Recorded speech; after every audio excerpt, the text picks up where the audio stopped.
Hi friends, మన ప్రభువును మన రక్షకుడైనటువంటి యేసుక్రీస్తు నామములో శుభాబంధనాలు తెలియపరుస్తున్నాను. ఈరోజు ఈ విధంగా మనం కలవడానికి గల కారణం ఏంటంటే, అమ్మతేజ గారు ఈయన యొక్క చీప్ ట్రిక్స్ ఇంకా మానట్లే.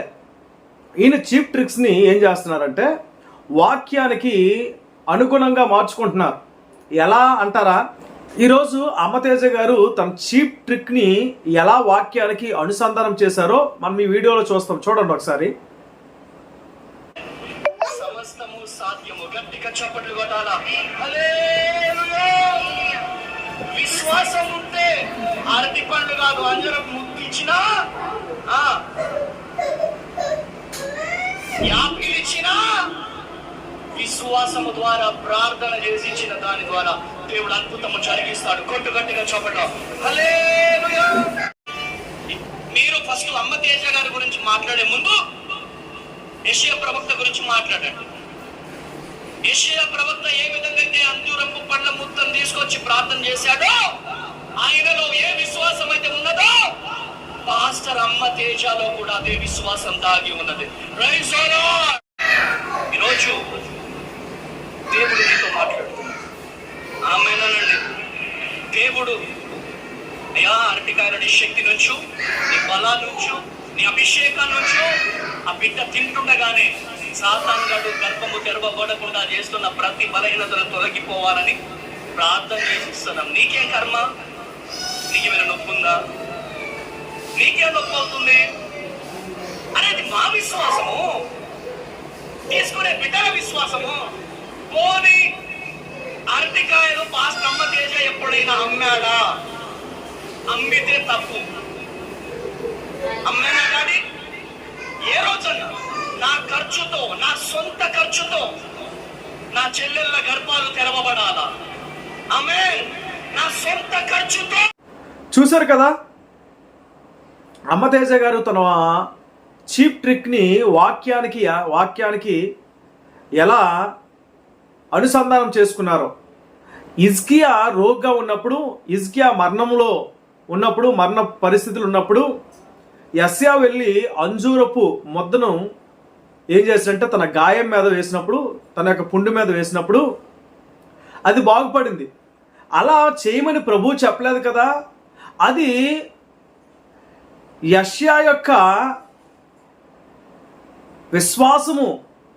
అందుకే యెషయా అలా చేశాడు. యెషయాకి దేవుడు అలా చెప్పలేదే, కానీ యెషయా అలా చేశాడే అని అమ్మతేజ ఏం చేస్తున్నాడంటే, ఈ అరటిపళ్ళు పంచడం నా విశ్వాసము, అరటిపళ్ళు ద్వారా పిల్లలు కలుగుతారనేది చెప్పడం నా విశ్వాసము, అరటిపళ్ళులో నీ శక్తిని అభిషేకించు, మరి గర్భఫలము రాకుండా మరి అడ్డుపడుతున్నటువంటి ఆటంకపడుతున్నటువంటి సాతాన కార్యాలను తొలగించని అరటిపళ్ళుకు ప్రార్థన చేసి నేను అరటికాయలను ఇస్తున్నాను అని చెప్పేసి అమ్మతేజ మాట్లాడుతున్నాడు. అమ్మతేజ గారు అక్కడ యెషయా ఇచ్చినటువంటి ఆ యొక్క అంజూరపు ముద్ద వలన హిజ్కియాకు స్వస్థత కలిగింది. హిజ్కియా బాగుపడ్డాడు. మరి మీరు ఇచ్చినటువంటి అరటికాయల వలన ఎంతమందికి పిల్లలు పుట్టారు? మీరు ఇచ్చిన అరటికాయల వలన అందరికీ పిల్లలు కలిగారా? మీరు ఇచ్చినటువంటి అరటికాయలు తిని అందరూ పిల్లలను కన్నారా? ఒకసారి ఆలోచన చేయండి. మీరు ఇచ్చిన అరటికాయల వలన పిల్లలు పుడతారా? ఇది వాక్యానుసారంగా ఉందా? అంజూరపు పండు అనేక రకాలుగా ఔషధాలుగా ఉపయోగపడుతుంది. అది శరీరానికి కూడా ఒక ఔషధంగా ఉపయోగపడుతుంది, ఒక మందుగా, మెడిసిన్గా ఉపయోగపడుతుంది. శరీర వ్యాధికి ఉపయోగిస్తారు ఔషధముగా అంజూరపు ఆకులను కానీ, అంజూరపు పండులను కానీ, అంజూరపు వేళ్ళను కానీ. తెలుసా విషయం మీకు? కానీ అరటి పళ్ళను తీసుకొచ్చి పిల్లలు పుట్టడానికి ఇవ్వడం ఏంటండి? యాపిల్ పళ్ళను తీసుకొచ్చి పిల్లలు పుట్టడానికి ఇవ్వడం ఏంటండి? మేము వాక్యాన్ని నమ్ముతాము, పరిశుద్ధాత్మ దేవుని యొక్క కార్యాలను నమ్ముతాము. అన్నీ పరిశుద్ధాత్మ దేవుడు చేసే ప్రతి అద్భుత కార్యాలను, ఆశ్చర్య కార్యాలను అన్నీ కూడా మనం నమ్ముతాం. ఎందుకంటే మా సంఘాలలో కూడా అనేక కార్యాలు జరుగుతున్నాయి. మా సంఘాలలో చనిపోయే పరిస్థితులున్న వ్యక్తిని దేవుడు వెంటనే ఆరాధన జరుగుతుండగానే లేవనెత్తాడు. ఆమెను మోసుకొని వచ్చి చర్చిలో ఉంచారు. ఆరాధన జరిగాక దేవుడు తనను స్వస్థపరిచాక ఆమె లేచి వెళ్ళిపోయింది. ఇంకొక ఆయన్ని భుజాలపైన మోసుకొని ఎత్తుకొని తీసుకుని వచ్చారు. ఆరాధన అయిపోయిన తర్వాత, ప్రార్థన అయిపోయిన తర్వాత ఆయనే లేచి వెళ్ళిపోయాడు.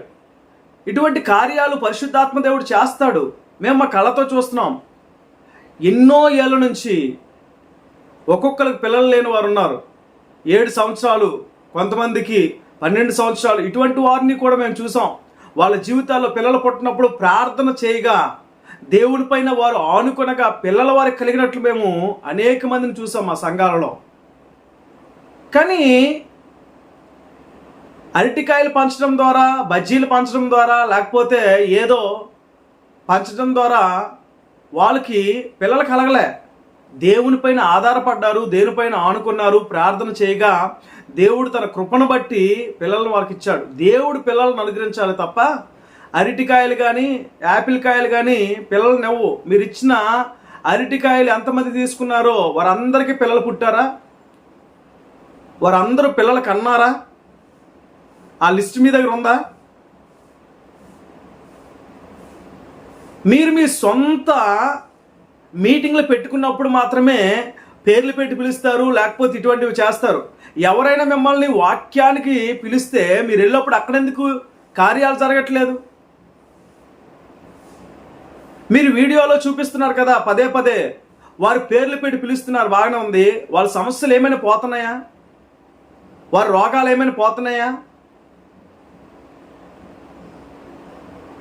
వారి యొక్క బాధలు ఏమైనా పోతున్నాయా? పోవట్లేదే, అలాగే ఉంటున్నాయి. మరి ఎలా పరిశుద్ధాత్మ దేవుని యొక్క కార్యం అనగలం? పరిశుద్ధాత్మ దేవుడు కార్యము చేస్తే అది కంపల్సరిగా జరుగుతుంది.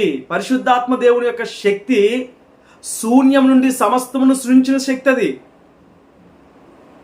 పరిశుద్ధాత్మ దేవుని శక్తి మరణించిన వాడిని లేపే శక్తి. పరిశుద్ధాత్మ శక్తి కుంటువాడికి కాలునిచ్చే శక్తి, గుడ్డువాడికి కళ్ళునిచ్చే శక్తి, చూపునిచ్చే శక్తి, మోగవాడికి మాటనిచ్చే శక్తి పరిశుద్ధాత్మ దేవుని శక్తి. ఎందుకు నా జీవితంలోనే నేను 18 సంవత్సరాలు రోగిగా ఉన్నప్పుడు ఒక ఆయన ప్రార్థన చేసుకోండి, మీ యొక్క ఎక్కడ బాగోలేదు అక్కడ చేతి నుంచి ప్రార్థన చేయండి అనగా 18 సంవత్సరాలు బాధపడిన నేను నాకు రోగం ఉన్న చోట చేతి నుంచుకొని ప్రార్థన చేయగా ఆ రోగం ఆ క్షణమే పోయిందండి. 18 సంవత్సరాలు బాధపడుతున్న ఆ వ్యాధిని, 18 సంవత్సరాలు నేను ఆ వ్యాధితో బాధపడుతున్నాను.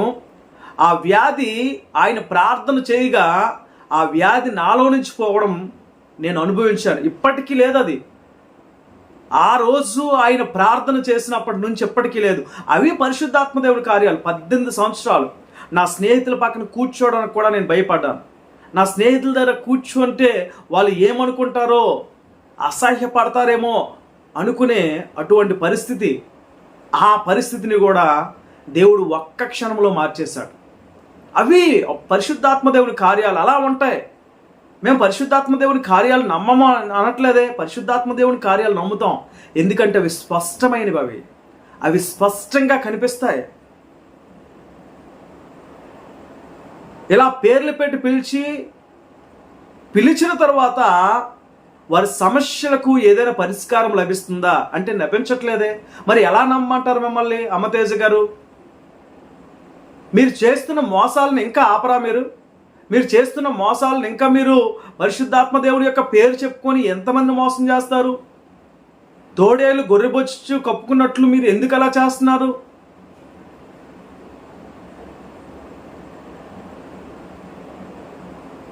ఎందుకు మీరు ఆ యొక్క అంజూరపు పండ్ల ముద్దను తీసుకెళ్ళి ఆ యొక్క రోగి అయినటువంటి హిజ్కియా ఆ యొక్క పుండు మీద ఉంచినప్పుడు అది బాగుపడిందే? మరి మీరు ఇచ్చినప్పుడు ఎవరి సమస్య అయినా పోతుందా? పోనీ ఎవరి గర్భఫలం ఎంతమంది గర్భఫలాలు తెరవబడ్డాయి? మీరు అరటికాయలు ఇచ్చిన వారు అందరి గర్భఫలాలు తెరవబడ్డాయా? చెప్పండి ఒక మాట. తర్వాత ఇంకోటి ఏంటంటే, అది నా విశ్వాసం అంటున్నారు కదా.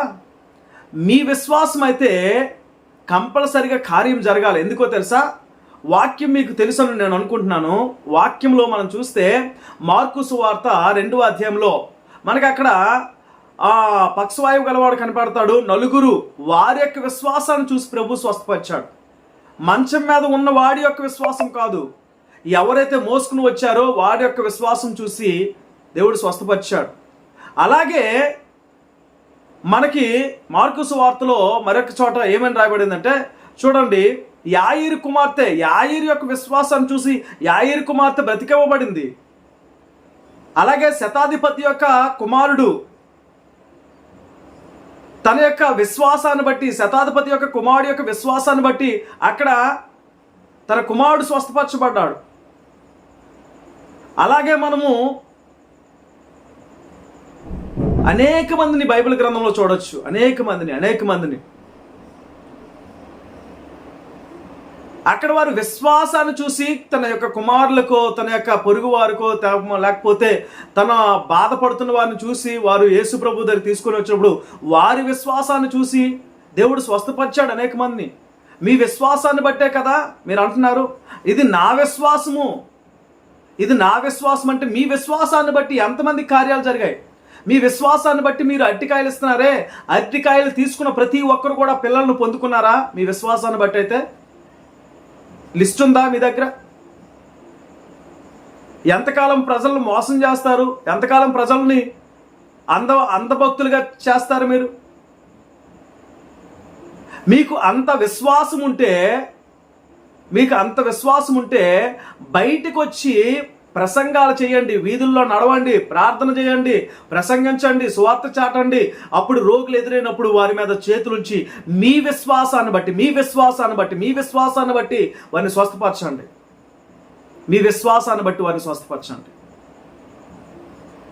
మీరు అంటున్నారు కదా నా విశ్వాసము. మీ విశ్వాసము స్థిరమైనదైతే, నీతిమంతుని విశ్వాసము స్థిరమైనది కనుక మీ విశ్వాసం స్థిరమైనదైతే అది బహుబలముగా కార్యాలు జరిగిస్తుంది. మీ విశ్వాసం అంత గొప్పదైతే బయటికి రండి, వీధుల్లోని సంచరించండి. యేసయ్య వీధుల్లోనికి వెళ్ళాడు, సంచరించి గ్రామాలలో సంచరించాడు, పట్టణాల్లో సంచరించాడు, ఆయన కార్యాలు చేశాడు. అలాగే అపోస్తలులు కూడా వీధుల్లో, పట్టణాల్లో, గ్రామాల్లో సంచరించి అనేక అద్భుత కార్యాలు చేశారు. మీరు కూడా ఏదో ఒక చిన్న ప్రాంతంలోకి వెళ్ళి అక్కడ ఒక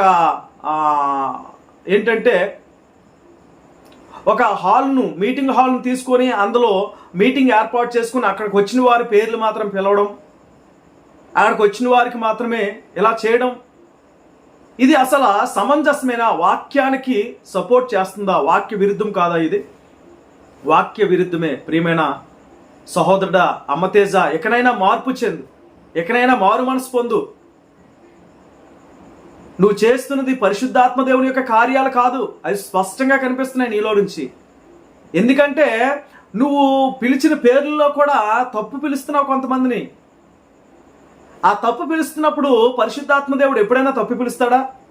ఆయనకు సమస్తము తెలుసు, ఆయనకు సర్వము తెలుసు, ఆయనకి అందరి పేర్లు తెలుసు, ఆయనకు సమస్తమును స్పష్టముగా తెలుసు. ఆయనకి ఏ వ్యక్తియు ఏది కూడా ఆయన దగ్గర నుంచి తప్పించుకోలేవు. ఎందుకంటే ఆయన స్పష్టమైన వాడు, ఆయనకు స్పష్టంగా ప్రతీది తెలుసు, సమస్తము తెలుసు, సర్వము తెలుసు, భూత భవిష్యత్తు వర్తమాన కాలాల్లో ఏమి జరుగుతుందో అన్నీ తెలుసు ఆయనకి. ఆయనకు ప్రతి ఒక్కడి పేరు తెలుసు.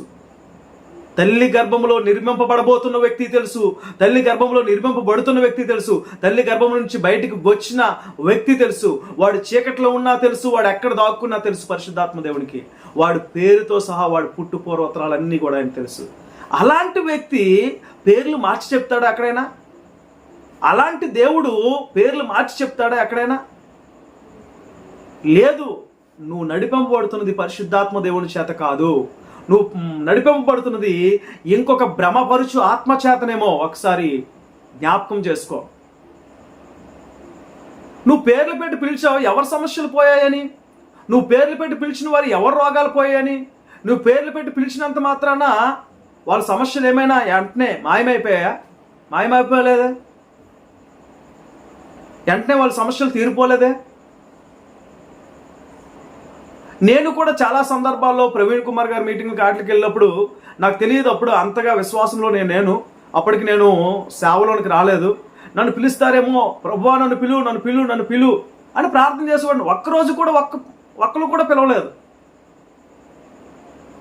ఒక్కరు పిలవలేదు. ప్రవీణ్ కుమార్ గారు కాదు, అనేక మంది ఇలాంటి పాస్ట్ గారులు మీటింగ్లకు వెళ్ళాం, ఏదో పెడుతున్నారు కదా అని వెళ్ళినప్పుడు వాళ్ళు అక్కడ చేసేది ఏంటంటే వాక్యం కాకుండా ఎక్కువ ఇదే. వాళ్ళు చెప్తున్నప్పుడు ప్రభువా నన్ను పిలువ అనుకునేవాడిని, కానీ ఒక్కరోజు కూడా నా పేరు అంటే ఎవరు పిలవలేదు. ఎందుకు అంటే నేను పరిశుద్ధాత్మ దేవునికి ఇష్టం కాదా, నాతో మాట్లాడడా, నాకు సమస్యలు లేవంటారా? పరిశుద్ధాత్మ దేవుడికి అందరి సమస్యలు తెలుసు. అయితే నేను అందరి సమస్యలు ఆయన చూపిస్తాడని నేను మాట్లాడలే. ఎందుకంటే యేసయ్య వెళ్ళినప్పుడు అనేక మంది గుడ్డివారు కుంటివారు ఉన్నారు, కొంతమందిని ఆయన స్వస్థపరిచాడు, అందరినీ స్వస్థపరచలేదు. ఎందుకు అంటే బర్తిమయ్య అనేవాడు రోడ్డు పక్కన భిక్షం అడుక్కుంటున్నాడు, ఆయనతో పాటు అనేక మంది అడుక్కున్న వాళ్ళు ఉండుంటారు. కానీ బర్తిమయి దావీదు కుమారుడా నన్ను రక్షించు, నన్ను కాపాడయ్యా, నాకు చూపునివయ్యా అంటే చూపునిచ్చాడు ప్రభు. అక్కడ ఉన్న వాళ్ళందరికీ ఇవ్వలేదే. అంటే నేను అందరికీ జరుగుతాయని నేను అనట్లేదు, కానీ ప్రభువు నామంలో ప్రార్థన చేసి ప్రభువా నాతో మాట్లాడాయంటే ఆయన పిలాలి కదా, ఆయన మాట్లాడాలి కదా, మాట్లాడతాడు కొన్ని సందర్భాల్లో. ఏడ్చి మరి ప్రభువా నాతో నన్ను పిలు అన్నప్పుడు ఆయన పిలకపోతే మరి అది పరిశుద్ధాత్మ దేవుడికి తెలియదా నా కన్నీరు, పరిశుద్ధాత్మ దేవుడికి తెలియదా నా ఏడ్పు, పరిశుద్ధాత్మ దేవుడికి తెలియదా నా హృదయ వేదన, నా సమస్య ఏంటో? మరి ఎందుకు పిలవలేదు నన్ను? నీలో నుంచి, నీలాంటి వారిలో నుంచి పరిశుద్ధాత్మ దేవుడు పిలవట్లే, మీరు ట్రిక్స్ ఉపయోగిస్తున్నారు. అదనమాట. నేను పరిశుద్ధాత్మ దేవుని యొక్క కార్యాలకి ఏమాత్రమును వ్యతిరేకమైన వాడిని కాను. ఎందుకంటే పరిశుద్ధాత్మ దేవుడు నా జీవితంలో అనేక కార్యాలు చేశాడు, నా సంఘంలో చేస్తున్నాడు, నేను ఇంతకు ముందు ఉన్నటువంటి సంఘంలో చేశాడు. నేను అనేక కార్యాలు చూశాను. దేవుడు నా చేత కూడా దెయ్యాలను వెళ్ళగొడుతున్నాడు, అది నేను చూస్తున్నాను. నేను ప్రార్థన చేసినప్పుడు రోగులు స్వస్థపరచబడుతున్నారు, అది నేను చూస్తున్నాను. అనేక కార్యాలు పరిశుద్ధాత్మ దేవుడు మా సంఘాల్లో చేస్తున్నాడు. మేము ఇలా చెప్పుకొని తిరగట్లేదే, దేవుడు చేస్తాడు, అది ఆయన పని. ఆయన మమ్మల్ని సాధనలుగా వాడుకుంటున్నాడు. ప్రియమైనటువంటి అమ్మతేజ గారు, మరొకసారి మీకు నేను చెప్తున్నది ఏంటంటే ఇటువంటి చీప్ ట్రిక్స్ మానేయండి. ఇంకా మీరు మారకపోతే ఎలా అండి? అది విడిచిపెట్టండి. స్పష్టమైనటువంటి వాక్యాన్ని బోధించండి. అనేక ఆత్మలు నశించిపోతున్నాయి. మీరు చేసిన ట్రిక్స్ వల్ల అనేక ఆత్మలు రావట్లే ప్రభువు దగ్గరికి. మీలాంటి వాళ్ళు చేసిన ఆత్మల వలన నిజమైనటువంటి సేవకులు అనేకుల దగ్గర నవ్వులు పాలవుతున్నారు. నిజమైనటువంటి సేవకుల్ని ఎవరూ నమ్మట్లేదు. వాక్యాన్ని బోధించి రాత్రి పగలనకుండా కష్టపడి, రాత్రి పగలనకుండా ఆత్మల కొరకు ప్రార్థన చేసి, భారముతో వేదనతో ఎంతో ప్రయాసపడుతున్నటువంటి సేవకుల్ని చాలామంది నమ్మట్లేదు. మీలాంటి వాళ్ళ వల్లే ఎంతోమంది పాస్టర్ గారు రాత్రి అనక పగలనక పల్లెటూరుల్లో గ్రామాలలోనికి వెళ్ళి సేవ చేస్తూ ఉన్నారు, కన్నీరు కారుస్తున్నారు సంఘాల కొరకు. మీలాంటి వారి వల్ల వాళ్ళని నమ్మట్లేదు. అమ్మతేజ గారు, మీలాంటి చీప్ ట్రిక్స్ మానేయండి. బాబాలు కూడా చేస్తున్నారు, విభూతినిచ్చి, నిమ్మకాయలనిచ్చి, ఇంకేవేవో ఇచ్చి చేస్తున్నారు. వాళ్ళు కూడా ఇటువంటి చీప్ ట్రిక్స్ చేస్తున్నారు. వాళ్ళలా మీరు ఉండొద్దు. ప్రభువు నామాన్ని మహిమపరచండి, కానీ ప్రభువు నామాన్ని కించపరచొద్దు. ప్రభువు మా నామానికి అవమానం తేవద్దు. మార్పు చెందండి. మార్పు చెందమనే నీ సహోదరుడిగా నేను సలహా ఇస్తున్నాను. ఎందుకంటే ఈరోజు ఆ వీడియో చూశాక కూడా నాకు చాలా బాధ అనిపించింది. అట్టికాయల వీడియో. నీ విశ్వాసం ద్వారా అట్టికాయలు నువ్వు ఇస్తావా? పిల్లలు పుడతారా? ఈరోజు ఎంతమందికి నువ్వు అట్టికాయలు ఇచ్చావు? వారందరికీ పిల్లలు పుడతారా? వెంటనే గర్భఫలం కలిగిందా? తినగానే కలిగిందా? పరిశుద్ధాత్మ దేవుడు వెంటనే కార్యాలు చేసే దేవుడు. ఆయన ఆగి చేయడు. ఆయన ఎప్పుడో చేస్తానులే, ఈ కాయ పట్టుకుని వెళ్ళు, ఆ కాయ అరిగిపోయి మోసం ద్వారా బయటకు వచ్చేది. పరిశుద్ధాత్మ దేవుడు వెంటనే కార్యాలు చేసే దేవుడు. ఆయన వెంటనే ఆయన కార్యాలు స్పష్టమైనవి, ఆయన కార్యాలు గొప్పవి, ఆయన కార్యాలు ఆశ్చర్యమైనవి. ఆయన కార్యాలు మన కన్నులకు కనిపించవు, చెవులకు వినిపించవు, హృదయమునకు గోచరం కావు. అవి అంత గొప్పవన్నమాట. ఆయన కార్యాలు మనము ఊహించలేము, అంత స్పష్టంగా ఆయన చేస్తాడు. అరే ఇది జరిగిపోయిందా, ఎలా జరగదనుకున్నానే అని మనం అనేటట్లు చేస్తాడు ఆయన. కానీ మీరు చేస్తున్నది ఏంటో తెలుసా? సమస్య ఉందని చెప్తున్నారు కానీ ఆ సమస్య నుంచి వారికి విడుదల దయచేయట్లే, వారికి విడుదల ఇవ్వట్లే. పరిశుద్ధాత్మ దేవుడు అలా కాదు. సమస్య ఉందంటే ఆ సమస్యకు పరిష్కారం ఇచ్చేవాడు పరిశుద్ధాత్మ దేవుడు. కనుక అమ్మతేజ గారు, మీలాంటి వారు అనేక మంది ప్రజలను మోసం చేస్తున్నారు. నిజమైన సేవకులు మీలాంటి వాళ్ళ వల్ల అవమానపరచబడుతున్నారు. గ్రామాలలో అయితేనేమి, పట్టణాల్లో అయితేనేమి, మీలాంటి సేవకుల వలన అనేక దైవజనులు, వారి విశ్వాసులు కూడా దైవజనులను చిన్నచూపు చూస్తున్నారు. వాక్యము చెప్పే దైవజనుల్ని చిన్నచూపు చూస్తున్నారు. మీలా ట్రిక్లు ఉపయోగించని దైవజనులు వాక్యము చెప్తుంటే మీ దగ్గర పరిశుద్ధాత్మ దేవుడు కార్యాలు చేయట్లేదే, మీరు వాక్యం చెప్తాడు అని వాళ్ళని చిన్న చూపు చూస్తున్నారు.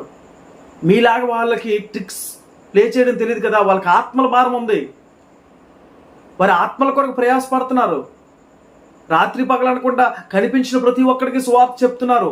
కనిపించిన ప్రతి ఒక్కడికి కూడా ట్రాక్స్ ఇస్తున్నారు. కనిపించిన ప్రతి ఒక్కడికి కూడా యేసు ప్రభు గురించి చెప్పి వారిపైన కనికరపడి వారి కొరకు ప్రార్థన చేస్తున్నారు.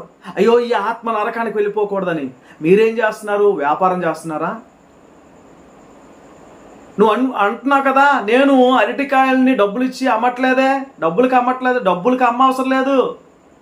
డబ్బులకి నువ్వు అమ్మ అవసరంలే. నువ్వు కాయ ఇవ్వగానే వాళ్ళ కానుక వేస్తారు కదా. అంటే నేను కానుకలు ఇవ్వడం తప్పని నేను అనట్లేదు. పరిచర్య కొరకు, ప్రభు పరిచర్య కొరకు కానుకలు అవసరం. ప్రభు పరిచర్య జరగాలి, సేవకుని యొక్క పోషణ కొరకు కానుకలు అవసరమే, నేను కాదన్ను. ఎందుకంటే నేను సేవ చేస్తున్నాను, నా జీవితం నాకు తెలుసు. కనుక ప్రియమైనటువంటి సహోదరుడా, ఈరోజు నీకు ప్రభు పక్షాన విజ్ఞప్తి చేస్తున్నాను, ప్రభు పక్షాన నీకు మనవి చేస్తున్నాను. ఏంటంటే ఈ చీప్ ట్రిక్స్ మానేసి సత్య సువార్తను ప్రకటించు. గ్రామాల్లోనికి వెళ్ళు, వీధుల్లోనికి వెళ్ళు. రోగుల మీద చేతులుంచి ప్రార్థన చేసి స్వస్థపరచబడతారు. ప్రభువు చెప్తున్నాడు కదా, రోగుల మీద చేతులుంచి ప్రార్థన చేయండి, వారు స్వస్థపరచబడతారు. దెయ్యాలు వెళ్ళగొట్టండి అని ప్రభువే చెప్తున్నాడు. కనుక ఆ పనులు చేయి. పేరు పెట్టి పిలిచి ఏదో చేయక చీప్ ట్రిక్ చేయకూడదు. అటువంటి పరిశుద్ధాత్మ పేరును ఉపయోగించుకుని అటువంటి పనులు చేయకు. మంచి పనులు చేయి. దేవుడు నిన్ను ఆస్వాదిస్తాడు, దేవుడు నిన్ను దీవిస్తాడు, బహుగా ఆస్వాదిస్తాడు. అర్థమవుతుందా తేజ గారు? కనుక ఎక్కడైనా మారండి, ఎప్పటికైనా మారి సత్య సువార్తను ప్రకటించండి. అనేకులకు మేలుకరంగా దేవుని నామానికి మహిమ తెచ్చే బిడ్డగా మీరు ఉండవలసిందిగా ప్రభువుపేట మనవి చేస్తూ సెలవు తీసుకుంటున్నాను. Thank you.